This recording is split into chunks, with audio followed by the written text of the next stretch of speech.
ശേഷം ഇതിങ്ങനെ വല്ല ഈ തൊലി അടർത്തി വെക്കുക. ചിലവത് ക്ലിക്കാവും, ചിലവത് ക്ലിക്കാവില്ല. ചിലപ്പോൾ ഇങ്ങനെ അടർത്തിയാൽ കിട്ടുക, ഇത് അടർത്തിയിട്ട് കിട്ടുന്നുണ്ട്, ചിലപ്പോൾ കിട്ടൂല. അപ്പോൾ അങ്ങനെ ഉണ്ടെങ്കിൽ ഒന്ന് ചെത്തി കൊടുത്താൽ മതി. അപ്പോൾ താഴെയുള്ള ഹോൾ നമ്മൾ താഴോട്ട് കയറ്റാണ് വെക്കേണ്ടത് കേട്ടോ. കാരണം വെള്ളം പോകാനും കാര്യത്തിനൊക്കെയാണ് അങ്ങനെ വെക്കേണ്ടത്. ചെറിയ ഹോളാണ് മേൽഭാഗത്തായിട്ട് വരുന്നത്. അപ്പോൾ ഇത് ഞാൻ എങ്ങനെ ഫിറ്റ് ചെയ്യണം എന്നുള്ളത് നോക്കാം കേട്ടോ. ഹായ്, നമസ്കാരം, ഫാസിലാണ്. എൻ്റെ പുതിയ വീഡിയോയിലേക്ക് എല്ലാവർക്കും സ്വാഗതം. എന്തെൻ്റെ വിശേഷം? എല്ലാവർക്കും സുഖമല്ലേ? കുറച്ച് ദിവസമായിട്ട് കറക്റ്റായിട്ട് വീഡിയോ ഒന്നും ഇടാൻ വേണ്ടി എനിക്ക് പറ്റിയിട്ടില്ല, ജോലിൻ്റെ തിരക്ക് കാരണമാണ് കേട്ടോ. ഇനി മുതൽ അവ കറക്റ്റാക്കാൻ വേണ്ടിയിട്ട് ശ്രദ്ധിക്കുക. അപ്പോൾ ഇന്ന് ഞാൻ പറയാൻ വേണ്ടി പോകുന്നത് എന്താ വെച്ചാൽ, ഇപ്പോൾ ഇതിൻ്റെ മുന്നേ എൻ്റെ ജപ്പാൻ ഗോൾഡ് 9 എന്ന് പറഞ്ഞ പേരക്ക കാഴ്ച വെക്കുന്നൊക്കെ ഞാൻ വീഡിയോ ചെയ്തിരുന്നു. അപ്പോൾ അത് കണ്ടിട്ട് കുറേ സുഹൃത്തുക്കൾ എന്നോട് എയർ ലെയർ ചെയ്ത് തരുമെന്ന് ചോദിച്ചിരുന്നു. അപ്പോൾ കുറേ ആൾക്കാർക്ക് ഞാൻ ചെയ്ത് കൊടുത്ത്, പക്ഷെ എനിക്ക് ടൈം ഇല്ലാത്തതുകൊണ്ട് കുറേ പെൻഡിങ്. ഇപ്പോൾ ലാസ്റ്റ് 2-3 ആൾക്കാർ ചോദിച്ചു വെച്ചിട്ട് ഇപ്പോൾ 2 മാസത്തിൻ്റെ മേലെ ഞാൻ ഇന്ന് ചെയ്യാം നാളെ ചെയ്യാന്ന് പറഞ്ഞിട്ട് ഇങ്ങനെ നീട്ടി കൊണ്ടുവന്നത്. ഇപ്പോൾ ഓൾറെഡി 2 മാസം ഇനിയിപ്പോൾ നീട്ടാൻ വേണ്ടിയിട്ട് പറ്റില്ല. അപ്പോൾ ഞാൻ 2 സ്റ്റിക്കിലാണ് ഇപ്പോൾ ചെയ്യുന്നത്. മറ്റേ സ്റ്റിക്കിൽ ഇപ്പോൾ കായ് ഉണ്ട്. അപ്പോൾ അതുകൊണ്ട് ഇപ്പോൾ കായ് പറിച്ചിട്ടുള്ള 2 സ്റ്റിക്കിൽ മാത്രമാണ് ഞാൻ അത് ചെയ്യുന്നത് കേട്ടോ. അപ്പോൾ എയർ ലെയർ എങ്ങനെയാണ് ചെയ്യുക എന്നുള്ള കാര്യങ്ങളൊക്കെ ഞാൻ കാണിച്ചതിന് മുമ്പ് ഞാൻ പല വീഡിയോയിലും കാണിച്ചിട്ടുണ്ട്. എന്നിരുന്നാലും ഇതൊന്നും കൂടി എല്ലാവരും കണ്ടുവെച്ചോളി.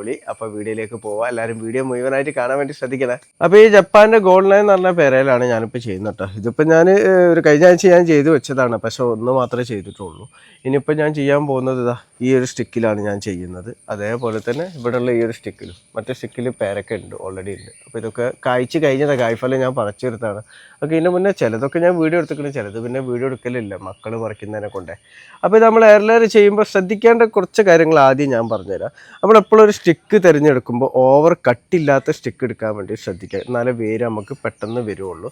രണ്ടാമത്തേന്ന് പറഞ്ഞാൽ നമ്മൾ ഇതേപോലെ ഇപ്പോൾ പുതിയ ശിഖരം വരുന്ന വെച്ചാൽ പുതിയ മുകളം വരുന്ന സ്റ്റിക്കുകൾ എടുക്കാതിരിക്കുക. കാരണം മുകളം വരുന്ന അത്യാവശ്യം സ്റ്റോപ്പ് ആയിട്ടുള്ള സ്റ്റിക്കുകൾ മാത്രം എടുക്കുക. പിന്നെ കഴിയുന്നതും കായ്ഫലം ഉണ്ടായിട്ട് കായ്ഫലം പറിച്ചെടുത്ത സ്റ്റിക്ക് എടുക്കാൻ വേണ്ടിയും പ്രത്യേകം ശ്രദ്ധിക്കുക. ഈ ചെറിയ സ്റ്റിക്ക് എടുക്കണമെന്ന് പറഞ്ഞാൽ എന്താണെന്ന് വെച്ചാൽ, നമ്മൾ വലിയ സ്റ്റിക്ക് ഇപ്പോൾ ഇതുപോലെ തടിയുള്ള സ്റ്റിക്കൊക്കെ ആണ് നമ്മൾ എയർ ലെയർ ചെയ്യണമെന്നുണ്ടെങ്കിൽ അതിൽ വേര് വരാൻ കുറച്ച് ബുദ്ധിമുട്ടായിരിക്കും, കുറച്ച് കാലം താമസം എടുക്കും. അപ്പോൾ ഇങ്ങനത്തെ ചെറുതാകുമ്പോൾ എന്താ വെച്ചാൽ പെട്ടെന്ന് തന്നെ നമുക്ക് വേര് വളർച്ച വരും. അത് വെച്ചാൽ ഒരു 3 ആഴ്ച ഒരു 30 ദിവസത്തിൻ്റെ ഉള്ളിൽ തന്നെ നമുക്ക് കറക്റ്റായിട്ട് വേര് വരും. അതിന് ശേഷം നമുക്ക് പൊട്ടിച്ചെടുക്കാൻ വേണ്ടിയിട്ട് പറ്റുന്നതാണ് കേട്ടോ. അപ്പോൾ നമ്മൾ എയർ ലെയർ ചെയ്യുമ്പോൾ നമ്മൾ എപ്പോഴും ശ്രദ്ധിക്കേണ്ടത്, ഇപ്പോൾ ഇവിടെ ഒരു ഇലൻ്റെ ഒരു തട്ടുണ്ട്, ഇവിടെ ഒരു ഇലൻ്റെ തട്ടുണ്ട്. ഇതിൻ്റെ 2 ഗ്യാപ്പിലായിട്ട് നമ്മൾ ചെയ്താൽ മതി. 1 ഇഞ്ച് ഗ്യാപ്പിലൊക്കെ നമ്മൾ കട്ട് ചെയ്ത് കൊടുത്താൽ മതി കേട്ടോ. ഇപ്പോൾ ഈ L49 ഇതേപോലെ തന്നെ ഞാൻ ഓരോരുത്തർക്കായിട്ട് ഇങ്ങനെ എയർ ലെയർ ചെയ്ത് കട്ട് ചെയ്ത് കൊടുത്താണ്. ഇപ്പോൾ ഇതിനൊക്കെ പുതിയ ശിഖരങ്ങൾ വന്നു തുടങ്ങുന്നുണ്ട്. കാരണം നമ്മൾ പ്രൂൺ ചെയ്യുന്നതിന് പകരമായിട്ട് നമുക്ക് എയർ ലെയർ ചെയ്ത് കൊടുക്കട്ടെ. കാരണം കായ്ച്ചിട്ടുള്ള കമ്പുകളാണെന്നുണ്ടെങ്കിൽ പ്രൂൺ ചെയ്യുന്നതിന് പകരമായിട്ട് നമുക്ക് എയർ ലെയർ ചെയ്ത് കൊടുക്കാൻ വേണ്ടിയിട്ട് പറ്റുന്നതാണ് കേട്ടോ. അപ്പോൾ ചെയ്യുമ്പോൾ ഈ ഒരു കാര്യങ്ങളൊക്കെ ശ്രദ്ധിച്ചാൽ മതി. പിന്നെ പലരും ചോദിക്കും നമുക്ക് മഴക്കാലത്ത് എയർ ലെയർ ചെയ്യാൻ വേണ്ടി പറ്റുമോ, ഈ സമയത്ത് പറ്റുമോ എന്നൊക്കെ ഉള്ളത്. നമുക്ക് എല്ലാ സമയത്തും പറ്റും, പക്ഷേ മഴ കുത്തിയൊലിച്ച് പെയ്യുന്ന ടൈമിൽ നമ്മൾ കഴിയുന്നതും എയർ ലെയർ ചെയ്യാതിരിക്കുന്നതാണ് നല്ലത്. ഞാനിപ്പോൾ ചെയ്യുന്നത് എന്താ വെച്ചാൽ നമ്മൾ റെൻഷർട്ടിൻ്റെ കീഴിലായതുകൊണ്ട് എനിക്ക് കുഴപ്പമില്ല, ഏത് സമയത്തും എനിക്ക് ചെയ്യാൻ വേണ്ടി പറ്റും. പക്ഷേ മഴ കുത്തിയൊലിച്ച് പെയ്യുമ്പോൾ നമ്മൾ ചെയ്യാതിരിക്കുക. മഴ ഒന്ന് വിട്ട് നിൽക്കുന്ന ടൈമിൽ നമ്മൾ ചെയ്യുക. അതേപോലെ തന്നെ നല്ല വെയിലുള്ള സമയങ്ങളുണ്ടല്ലോ, നല്ല ചൂടുള്ള സമയങ്ങളിലും നമ്മൾ എയർ ലെയർ ചെയ്യാതിരിക്കട്ടെ. കാരണം വേര് വരാൻ കുറച്ച് ബുദ്ധിമുട്ടാണ്, ആ കമ്പ് ഉണങ്ങി പോകാനൊക്കെ ചാൻസ് കൂടുതലാണ് കേട്ടോ. പിന്നെ രണ്ടാമത് നമ്മൾ എയർ ലെയർ ചെയ്യാൻ വേണ്ടിയിട്ട് നമുക്ക് ഇതേപോലെ പ്ലാസ്റ്റിക് കവറിലും എയർ ലെയർ ചെയ്ത് കെട്ടി വെക്കാം. അതേപോലെ നമ്മൾ എയർ ലെയറിങ് കപ്പ് ഉണ്ടല്ലോ, ഈ കപ്പിലും നമുക്ക് ചെയ്യാൻ വേണ്ടിയിട്ട് പറ്റുന്നതാണ് കേട്ടോ. ഇപ്പം ഞാൻ ചെയ്യാൻ വേണ്ടി പോകുന്നത് എയർ ലെയറിങ് കപ്പിലാണ്. അപ്പോൾ ലെയറിങ് കപ്പ് നമ്മൾ ഏത് സൈസിലാണ് എടുക്കേണ്ടതെന്ന് പലരും ചോദിക്കാറുണ്ട്. ഇപ്പം ഞാൻ കാണിച്ചെന്നാൽ സ്റ്റിക്ക് ചെയ്യാൻ വേണ്ടിയിട്ട് ഞാൻ 2 ഇഞ്ചിൻ്റെ എയർ ലെയറിങ് കപ്പാണ് ഞാൻ എടുത്തിട്ടുള്ളത്. അപ്പോൾ അത് നമ്മൾ പ്രത്യേകം ശ്രദ്ധിക്കണം കേട്ടോ. കാരണം ചെറിയ സ്റ്റിക്ക് നമ്മൾ എയർ ലെയർ ചെയ്യാൻ വേണ്ടിയിട്ട് 3 ഇഞ്ചിൻ്റെയോ 4 ഇഞ്ചിൻ്റെ ഒന്നും പോയി വാങ്ങരുത്. അത് ലൂസായിട്ട് കൊഴിഞ്ഞ് താഴോട്ടൊക്കെ ഇറങ്ങി പോവുകയേ ചെയ്യുള്ളൂ. ഇത് 1 ഇഞ്ചിൻ്റെ വരും, അതേപോലെ 2 ഇഞ്ചിൻ്റെ വരും, 3 ഇഞ്ചിൻ്റെ 4 ഇഞ്ചിൻ്റെ അങ്ങനെയൊക്കെ നമുക്കിത് വാങ്ങാൻ വേണ്ടി കിട്ടുന്നതാണ്. ഇത് പല സ്ഥലത്തും പല വില കേട്ടോ. കാരണം 15 റുപ്യക്കും കിട്ടുന്നുണ്ട്, 25 റുപ്യക്കും കിട്ടുന്നുണ്ട്, 20 റുപ്യക്കും കിട്ടുന്നുണ്ട്, 60 റുപ്യ 100 റുപ്യക്കൊക്കെ കിട്ടുന്നുണ്ട്. അപ്പോൾ വാങ്ങുമ്പോൾ ഓൺലൈൻ ആണെങ്കിലും ഓഫ്ലൈൻ ആണെന്നുണ്ടെങ്കിലും നമ്മൾ അതിൻ്റെ വില ഒക്കെ നോക്കിയിട്ട് കറക്റ്റ് വാങ്ങാൻ വേണ്ടി ശ്രദ്ധിക്കുക. ഇത് പിന്നെ നമുക്ക് റീയൂസ് ആണ് കേട്ടോ. നമുക്ക് വീണ്ടും വീണ്ടും തന്നെ ഇത് ഉപയോഗിച്ച് പോകാൻ പറ്റുന്നതാണ് കേട്ടോ. 2 എണ്ണം 3 എണ്ണമൊക്കെ വീട്ടിൽ വാങ്ങി വെക്കുകയെന്നുണ്ടെങ്കിൽ നമുക്കിത് കുറേ കാലം തന്നെ നമുക്ക് ഉപയോഗിക്കാൻ വേണ്ടിയിട്ട് പറ്റുന്നതാണ്. ഇനി നമുക്ക് അടുത്ത നമ്മൾ ഇതിലേക്കുള്ള എന്താണ് നമ്മൾ റെഡി ആക്കുന്നതെന്നുള്ളത്, ഇതിലേക്ക് റെഡിയാക്കാൻ എല്ലാവർക്കും അറിയാം. ചകിരിച്ചോറ് കമ്പോസ്റ്റാണ് ആദ്യം നമ്മൾ എടുക്കുക. അപ്പോൾ ചകിരിച്ചോറ് കമ്പോസ്റ്റ് എടുക്കുന്നതല്ലേ, അല്ലെ ചകിരിച്ചോറ് എടുക്കുന്നതിനെക്കാട്ടി നല്ല ചകിരിച്ചോറ് കമ്പോസ്റ്റാണ്. അപ്പോൾ അതിൽ കറൊക്കെ കളഞ്ഞിട്ടുള്ള ഇതേപോലെ കറുപ്പ് കളറിൽ നമുക്ക് കിട്ടും ചകിരിച്ചോറ് കമ്പോസ്റ്റ് എടുക്കുക. പിന്നെ നമുക്ക് ചാണകപ്പൊടി, ഇനി ഇതിപ്പോൾ ഞാൻ 3 മിക്സ് ആണ് എടുത്തിട്ടുള്ളത് കേട്ടോ. വെച്ചാൽ ചാണകപ്പൊടി, ആട്ടിൻ കാഷ്ടം, കോഴി കാഷ്ടം, ഇത് 3 കൂടി മിക്സായി പൊടിച്ച് വരുന്നതാണ് ഇത് 3 മിക്സ് എന്ന് പറഞ്ഞത്. അപ്പോൾ ഇത് 2 എടുത്തിട്ടുള്ളത്. പിന്നെ ലേശം ഒരു മണ്ണും എടുത്തിട്ടുണ്ട്. എന്നിട്ട് ഇത് നമ്മൾ എന്താ വെച്ചാൽ ലേശം വെള്ളം ഒഴിച്ചിട്ട് നമ്മളൊരു പുട്ടുപൊടിൻ്റെ പാകത്തിലാക്കി വെക്കണം കേട്ടോ. വെച്ചാൽ നമ്മളിങ്ങനെ മുറുക്കി കഴിയുമ്പോൾ ഇങ്ങനെ വെള്ളം വരുന്ന രൂപത്തിലുള്ള ആ ഒരു പാകത്തിലാണ് വേണ്ടത്. അല്ലാതെ നല്ല ലൂസാക്കുകയും ചെയ്യരുത്, തീരെ വെള്ളം ഇല്ലാതെ ഡ്രൈ ആക്കുകയും ചെയ്യരുത് കേട്ടോ. ഈ ഒരു പാകത്തിലാണ് നമ്മളിതിൻ്റെ പോട്ടി മിക്സ് റെഡിയാക്കി വെക്കേണ്ടത്. അപ്പോൾ ഈ കമ്പാണ് നമ്മൾ എയർലൈർ ചെയ്യാൻ വേണ്ടി പോകുന്നത്. അപ്പോൾ ചെയ്യാൻ വേണ്ടി എടുക്കുമ്പോൾ നമ്മൾ നല്ലൊരു വൃത്തിയുള്ളൊരു കത്തി സാനിറ്റൈസറൊക്കെ വെച്ചിട്ടൊന്ന് ക്ലീൻ ആക്കിയിട്ട് എടുക്കാം. ഇതിപ്പോൾ കത്തിൻ്റെ ബാക്കിയൊക്കെ തുരുമ്പിടിച്ചിട്ടാണ്, പക്ഷേ ബ്ലേഡ് ഞാൻ മാറ്റിയതാണ് കേട്ടോ. കാരണം അത് കമൻറ്റിൽ വരണ്ട. പിന്നെ പലരും ചോദിക്കലാണ് കേട്ടോ, നമ്മൾ പേരക്ക മാത്രമേ നമുക്ക് എയർലൈർ ചെയ്യാൻ പറ്റൂ. അങ്ങനെ ഒന്നുമില്ല, നമുക്ക് എല്ലാ പ്ലാന്റും എയർലൈർ ചെയ്യാൻ പറ്റും. പക്ഷേ എല്ലാ പ്ലാന്റും എയർലൈർ ചെയ്താൽ ക്ലിക്കാനെക്കാട്ടി നല്ലത് ചിലതൊക്കെ എന്ന് പറഞ്ഞാൽ നമുക്ക് ഇപ്പോൾ മാവൊക്കെ ആണെന്നുണ്ടെങ്കിൽ നമ്മൾ ബഡ് ചെയ്താലോ ഗ്രാഫ്റ്റ് ചെയ്താലോ ആണ് നമുക്കത് കറക്റ്റായിട്ട് ക്ലിക്കായി വരിക. ഇപ്പോൾ പേരക്ക എയർലെയർ ചെയ്താലാണ് നമ്മൾ ക്ലിക്ക് ആവുക. അതേപോലെ ചാമ്പ, നാരക, ഇതൊക്കെ നമുക്ക് എയർലെയർ ചെയ്യാൻ പറ്റുന്നതാണ് കേട്ടോ. അപ്പോൾ ഈ സ്റ്റിക്കിൽ ഞാൻ ഏകദേശം ഇവിടെ ആയിട്ടാണ് ഞാൻ എയർലെയർ ചെയ്ത് കൊടുക്കുന്നത്. അതേപോലെ തന്നെ ഒരു കാര്യം കൂടി പറയാൻ ഞാൻ വിട്ടുപോയി. നമ്മൾ എയർലെയർ ചെയ്യുമ്പോൾ ഇതേപോലെ ബ്രൗൺ ആയിട്ടുള്ള കളറിൽ വരുന്ന തൊലി ബ്രൗൺ കളറിലായിട്ടുള്ള സ്റ്റിക്കാണ് നമ്മൾ എടുക്കേണ്ടത് കേട്ടോ. ഇളം പച്ചുള്ള സ്റ്റിക്കിൽ ഒരു കാരണവശാലും എയർലെയർ ചെയ്യരുത്.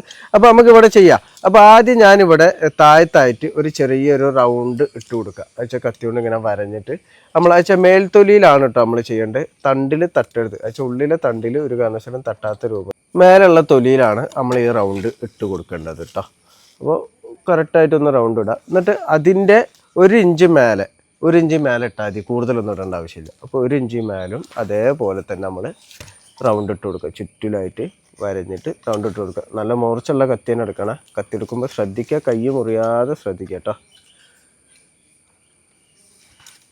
ചുറ്റിലായിട്ടൊന്ന് റൗണ്ട് ഇട്ട് കൊടുക്കുക. എന്നിട്ട് അതിന് ശേഷം ഇതിൻ്റെ നെറുകെ ഇങ്ങനെ കാണുന്നുണ്ടോയെന്ന് അറിയില്ല, ഇവിടെ ക്യാമറ വെക്കാൻ അത്ര സ്പേസ് ഇല്ല. നെറുകായിട്ട് ഒരു ചെറിയൊരു വര ഇട്ട് കൊടുക്കുക. വര ഇട്ട് കൊടുത്തതിന് ശേഷം ഇതിങ്ങനെ വല്ല ഈ തൊലി അടർത്തി വെക്കുക. ചിലവത് ക്ലിക്കാവും, ചിലവത് ക്ലിക്കാവില്ല. ചിലപ്പോൾ ഇങ്ങനെ അടർത്തിയാൽ കിട്ടുക, ഇത് അടർത്തിയിട്ട് കിട്ടുന്നുണ്ട്, ചിലപ്പോൾ കിട്ടൂല. അപ്പോൾ അങ്ങനെ ഉണ്ടെങ്കിൽ ഒന്ന് ചെത്തി കൊടുത്താൽ മതി. എന്താ അപ്പോൾ ആ തൊലി എടുത്തിട്ടുണ്ട്. ഇനിയിപ്പോൾ ഈ ഭാഗത്ത് നമ്മൾ കൈ കൊണ്ട് തൊടരുത് കേട്ടോ. എന്നിട്ട് നമ്മൾ ഈ കത്തി കൊണ്ടൊന്ന് ചെറുങ്ങനെ ഒന്ന് ഉരഞ്ഞു കൊടുക്കാം. എന്നുവെച്ചാൽ ഒരു ചെറിയൊരു പാടുണ്ടാവും, അതൊന്ന് നമ്മൾ എല്ലാം ഇങ്ങനെ കത്തി കൊണ്ട് ഉരഞ്ഞിട്ട് പോക്കി കൊടുക്കാം കേട്ടോ. നമ്മൾ വേര് വരൽ ഈ 2 സൈഡിൽ നിന്നാണ് കേട്ടോ. ഇവിടുന്ന് താഴത്തുനിന്നും ഇവിടുന്ന് മേലിൽ നിന്നായിട്ടാണ് വേര് വരിക. അപ്പോൾ ഇവിടുത്തെ ഈ പാടമൊന്ന് നമ്മൾ ഇങ്ങനെ ഉരതി പോക്കി കൊടുക്കാം. അതിനുശേഷം നമ്മൾ എന്താ ചെയ്യേണ്ടത് വെച്ചാൽ നമ്മളെ കൈമിലിപ്പോൾ അലോവേറ അയച്ചാൽ അലോവേറ ഉണ്ടെങ്കിൽ അതൊന്ന് കട്ട് ചെയ്തിട്ടൊന്ന് തേച്ച് കൊടുക്കാം. അല്ലെങ്കിൽ നമ്മൾ റൂട്ടിൻ ഹോർമോൺ ഉണ്ടെങ്കിൽ അതും തേച്ച് കൊടുക്കാം. പക്ഷേ ഞാനങ്ങനെ കൊടുക്കാറില്ല. ഇനി അങ്ങനെ ഉണ്ടെങ്കിൽ അത് കൊടുക്കുന്നത് നല്ലതാണ് കേട്ടോ. അപ്പോൾ ഇത് നമുക്ക് പോട്ടി മിക്സ് ഫില്ല് ചെയ്തിട്ടുള്ള ആ കപ്പ് ഇതിൽ കൊണ്ടുപോയിട്ട് ഫിറ്റ് ചെയ്യണം. ഇപ്പോൾ ഇതാ നമ്മൾ കപ്പിൽ നമ്മൾ ഈ പോട്ടി മിക്സ് നല്ല രീതിയിൽ ഫില്ല് ചെയ്ത് കൊടുത്തിട്ടുണ്ട് കേട്ടോ. അപ്പോൾ ഇതിന് 2 ഹോളുകളാണുള്ളത്. ഒന്ന് മേലുള്ള ഹോള് ചെറിയ ഹോളായിരിക്കും, താഴെയുള്ള ഹോള് വലുതായിരിക്കും. അപ്പോൾ താഴെയുള്ള ഹോൾ നമ്മൾ താഴോട്ട് കയറ്റാണ് വെക്കേണ്ടത് കേട്ടോ. കാരണം വെള്ളം പോകാനും കാര്യത്തിനൊക്കെയാണ് അങ്ങനെ വെക്കേണ്ടത്. ചെറിയ ഹോളാണ് മേൽഭാഗത്തായിട്ട് വരേണ്ടത്. അപ്പോൾ ഇത് ഞാൻ ഇങ്ങനെ ഫിറ്റ് ചെയ്യണമെന്നുള്ളത് നോക്കാം കേട്ടോ. അപ്പോൾ ഇത് ഫിറ്റ് ചെയ്യുന്നതിന് മുന്നായിട്ട് നമ്മൾ ഈ കട്ട് ചെയ്ത ഭാഗത്ത് ഞാനിവിടെ ഇങ്ങനെ ഒരു കയറുകൊണ്ട് ഇങ്ങനെ കെട്ടിയിട്ടിട്ടുണ്ട്. അപ്പോൾ ഇതിന് മുന്നേ ഞാൻ എയർലൈർ ചെയ്യുന്ന ഒരു വീഡിയോ ചെയ്തപ്പോൾ ഈ കെട്ട് കണ്ടിട്ട് 2-3 ആൾക്കാർ കമൻറ്റിൽ ചോദിച്ചിരുന്നു അതെന്താണെന്നുള്ളത്. അപ്പോൾ ഞാൻ അവരോട് പറഞ്ഞാൽ മന്ത്രിച്ച് കെട്ടിയതാണ്, പെട്ടെന്ന് പേര് വരായിരുന്നു. സംഭവം എന്താ വെച്ചാൽ നമ്മൾ ഈ കപ്പ് എടുക്കുന്നുണ്ടല്ലോ, ഈ കപ്പിൽ ഞാൻ പറഞ്ഞല്ലോ താഴെ വലിയ ഹോളാണെന്നുണ്ട്. അപ്പോൾ ചിലപ്പോൾ സ്റ്റിക്ക് കറക്റ്റ് ആയിക്കോണമെന്നില്ല. സ്റ്റിക്ക് ചിലപ്പോൾ മെലിഞ്ഞ സ്റ്റിക്കാണെങ്കിൽ ഇത് ഊരി താഴോട്ടൊക്കെ പോകും. അപ്പം അങ്ങനെ പോവാതിരിക്കാൻ വേണ്ടിയിട്ടാണ്. ഇതിപ്പോൾ ഏകദേശം നമ്മളൊരു മൈൻഡിലൊരു അളവ് റെഡിയാക്കിയിട്ടാണ് നമ്മൾ ഈ കപ്പ് 2 ഇഞ്ചിൻ്റെ കപ്പ് കൊടുക്കുന്നത്. പക്ഷെ അഥവാ ലൂസായിട്ട് താഴോട്ട് ഇറങ്ങി പോവാതിരിക്കാനാണ് ഇങ്ങനെ ഒരു കെട്ട് കൊടുക്കുന്നത്. അപ്പോൾ നമ്മൾ ഈ വലിയ ഹോള് വെച്ചാൽ ഈ വലിയ ഹോള് താഴോട്ടൊക്കെയായിട്ട് നമ്മൾ ഇതിൽ വെക്കുക. എന്നിട്ട് കറക്റ്റ് വേര് ഇതാ ഇവിടെ സെൻറ്ററിൽ വരുന്ന രൂപത്തിൽ നമ്മളിത് കുടുക്കി കൊടുക്കാം. കുടുക്കിയിട്ട് ഇതാ ഇവിടെ ഒരു ലോക്കുണ്ട്.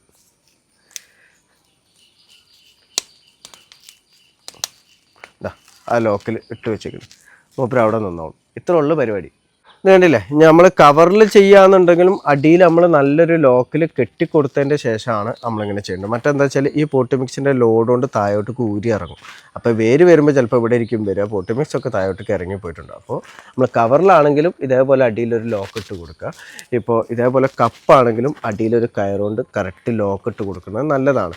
എയർലൈർ ചെയ്യാൻ വേണ്ടി പഠിക്കുന്നവരൊക്കെ ആണെന്നുണ്ടെങ്കിൽ ഇതുപോലെ കപ്പ് വാങ്ങുന്നതാണ് നല്ലത്. ഒരു 2-3 കപ്പ് വീട്ടിൽ വാങ്ങിച്ചാൽ നമുക്ക് ഇങ്ങനെ റീയൂസ് ചെയ്യാനും പറ്റും. സിമ്പിളായിട്ട് തന്നെ. ഇപ്പോൾ ഇത് കണ്ടില്ല, പെട്ടെന്ന് ലോക്കിട്ട അതവിടെ നിന്ന്. ഇനിയിപ്പോൾ നമ്മളൊന്നും ചെയ്യണ്ട. ഇനിയിപ്പോൾ ഇതിപ്പോൾ റെയിൻ ഷെൽറ്ററിൻ്റെ കീ ആയതുകൊണ്ട് എനിക്ക് കുഴപ്പമില്ല. പക്ഷേ നമ്മൾ ഓപ്പൺ ആയിട്ട് വെക്കുന്നവരാണെന്നുണ്ടെങ്കിൽ മഴ കൊള്ളാതിരിക്കുകയാണെന്നുണ്ടെങ്കിൽ വേണമെങ്കിൽ ഇവിടെ ഒരു കവറ് കെട്ടിയിട്ട് ഇങ്ങോട്ട് തൂക്കിയിട്ട് കൊടുക്കാം. ഈ കവർ ഇവിടെ എയർ ടൈറ്റ് ആയിട്ടൊന്ന് കെട്ടിയിട്ട് അതിൻ്റെ തലഭാഗം കെട്ടിയതിന് ശേഷം കവർ ഇങ്ങോട്ട് തൂക്കിയിട്ട് ഈ മേലെ കൂടിയ വെള്ളം ഇറങ്ങൂല. അപ്പോൾ വെള്ളം ഇറങ്ങാതിരിക്കുമ്പോൾ ഇതിൽ കറക്റ്റായിട്ടുണ്ടാവും. ഇനിയിപ്പോൾ നമ്മൾ ഇപ്പോൾ ചൂട് കാലത്ത് ഇപ്പോൾ ഞാൻ ശ്രദ്ധിക്കേണ്ട കാര്യം എന്താ വെച്ചാൽ ഇതിലേക്ക് വെള്ളം തീരെ ഇറങ്ങൂലല്ലോ. അപ്പോൾ ഇനിയിപ്പോൾ ഒരാഴ്ചയൊക്കെ കഴിയുമ്പോൾ ഇത് ചിലപ്പോൾ ഈ പോട്ടി മിക്സ് ഡ്രൈ ആവാൻ ചാൻസ് കൂടുതലാണ്. അപ്പോൾ വേര് വന്നാൽ ആ വേര് ഉണങ്ങി പോകാനൊക്കെ ചാൻസ് കൂടുതലാണ്. അപ്പോൾ എന്താ ചെയ്യേണ്ടത് വെച്ചാൽ ഇപ്പോൾ ഈ കപ്പാണെന്നുണ്ടെങ്കിൽ ഇതിലൂടെ ചെറുങ്ങനെ ഒന്ന് വെള്ളം ഇങ്ങനെ ഇറ്റിച്ച് കൊടുക്കാം. ഇനിയിപ്പോൾ ഇതേപോലെ ആണെന്നുണ്ടെങ്കിൽ നമ്മളൊന്നെങ്കിൽ ചെറിയ സിറിഞ്ചിൻ്റെ ഇതുണ്ടല്ലോ അതുണ്ടെങ്കിൽ അതൊക്കെ, അല്ല എന്നുണ്ടെങ്കിൽ ചെറിയൊരു ഹോളാക്കിയിട്ട് അതിൽക്കൂടെ ചെറുങ്ങനെ വെള്ളം ഇറ്റിച്ച് കൊടുത്താൽ മതി. അത് ഈർപ്പം എപ്പോഴും ഇതിൽ നിലനിൽക്കണം, അപ്പോഴേ വേര് കറക്റ്റായിട്ട് നമുക്ക് വരുള്ളൂ. അപ്പോൾ ഇതിനിപ്പോൾ ഏകദേശം ഇപ്പോൾ ഒരു അത്യാവശ്യം ഒരു വണ്ണുള്ള സ്റ്റിക്ക് ആയതുകൊണ്ട് ഒരു 30 ദിവസത്തിൻ്റെ ഉള്ളിൽ തന്നെ ഇതിന് കറക്റ്റായിട്ട് വേര് വരുന്നതാണ് കേട്ടോ. അപ്പോൾ ഇനി വേര് വന്നു കഴിഞ്ഞാൽ നമുക്ക് ഇതിൻ്റെ തൊട്ട് താഴായിട്ട് ഈ കപ്പിൻ്റെ തൊട്ട് താഴായിട്ട് നമുക്ക് ഇവിടെ കട്ട് ചെയ്ത് കൊടുക്കാം കേട്ടോ. അതിപ്പോൾ പലരും ചോദിക്കാറുണ്ട് 1 സെൻറ്റിമീറ്റർ വേണോ 2 സെൻറ്റിമീറ്റർ വേണോ എന്നുള്ളത്. അപ്പോൾ കൂടുതൽ വേണ്ട, മാക്സിമം ഒരു 2 സെൻറ്റിമീറ്ററിൻ്റെ ഉള്ളിലായിട്ട് തന്നെ നമ്മളത് കട്ട് ചെയ്ത് കൊടുക്കുക. പിന്നെ അതേപോലെ തന്നെ പലരും പറയുന്നുണ്ട്, ഞാൻ അതിൻ്റെ മുന്നേ ലെയർ ചെയ്യുന്നതൊക്കെ കണ്ടപ്പോൾ ഇങ്ങനെ ചുവട്ട് കൊണ്ടുപോയിട്ട് ലെയർ ചെയ്യണം, എന്തിനാ കുറച്ച് വിട്ടിട്ടൊക്കെ ചെയ്തുകൂടെ എന്നുള്ളത്. അത് ഓരോ സൗകര്യം കേട്ടോ. നമ്മളിപ്പോൾ ഓരോ ഉദ്ദേശിക്കുന്നത്, എനിക്കിപ്പോൾ ഇവിടുന്നാണ് ശിഖരം വരേണ്ടതെന്ന് ഞാൻ ഉദ്ദേശിക്കുന്നുണ്ടെങ്കിൽ ഇവിടെ തന്നെ ഞാൻ ലെയർ ചെയ്യും. ഇപ്പോൾ നല്ലത് ഇന്ന സ്ഥലം എന്നൊന്നുമില്ല, നമുക്ക് എവിടെ വേണമെങ്കിലും ലെയർ ചെയ്യാം. പിന്നെ നമ്മൾ ചെടി ഏത് ഷേപ്പിൽ വരണം എന്നുള്ളതൊക്കെ കാൽക്കുലേഷൻ ചെയ്തിട്ടാണ് നമ്മൾ ചെയ്യുന്നത് കേട്ടോ. അപ്പോൾ നമ്മൾ ജപ്പാൻ്റെ ഗോൾഡ് ലൈൻ എന്ന് പറഞ്ഞ പേരൊക്കെ എയർ ലെയർ ചെയ്ത് കഴിഞ്ഞിട്ടുണ്ട്. അപ്പോൾ ഇത്രയുള്ള എയർ ലെയർ ചെയ്യുന്ന വലിയ ടാസ്ക്കുള്ള പണികളൊന്നുമല്ല, സിമ്പിളാണ്. പക്ഷെ നമുക്ക് സമയമില്ലാത്തതുകൊണ്ടാണ് ചെയ്യാത്തത്. ഇനി ഈ വീഡിയോ കണ്ടിട്ട് ആരും ഇനി ഉടനെ തന്നെ ഓർഡർ തരാൻ നിൽക്കണ്ട. കാരണം എന്താ വെച്ചാൽ എനിക്ക് ഫ്രീ ടൈമിലേ ചെയ്യാൻ പറ്റുള്ളൂ. ഇതിപ്പോൾ എയർ ലെയർ ചെയ്യുന്നതിനെക്കാളും ബുദ്ധിമുട്ട് എന്താ വെച്ചാൽ ഇത് കൊറിയർ അയക്കുന്നതാണ് ബുദ്ധിമുട്ട്.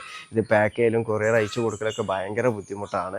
അപ്പോൾ ഇനി വന്നെടുക്കാൻ താല്പര്യമുള്ളവരൊക്കെ ആണെന്നുണ്ടെങ്കിൽ ഓക്കെ, ഞാൻ എൻ്റെ ഫ്രീ ടൈമിൽ ഞാൻ എയർ ലെയർ ചെയ്ത് വെക്കണ്ട, അതിന് സ്റ്റിക്ക് ഉണ്ടെങ്കിൽ ഞാൻ ചെയ്ത് വെക്കണ്ട കേട്ടോ. അപ്പോൾ ഇന്നത്തെ എൻ്റെ വീഡിയോ നിങ്ങൾക്ക് ഇഷ്ടപ്പെട്ട ലൈക്ക് ചെയ്യുക. താങ്ക്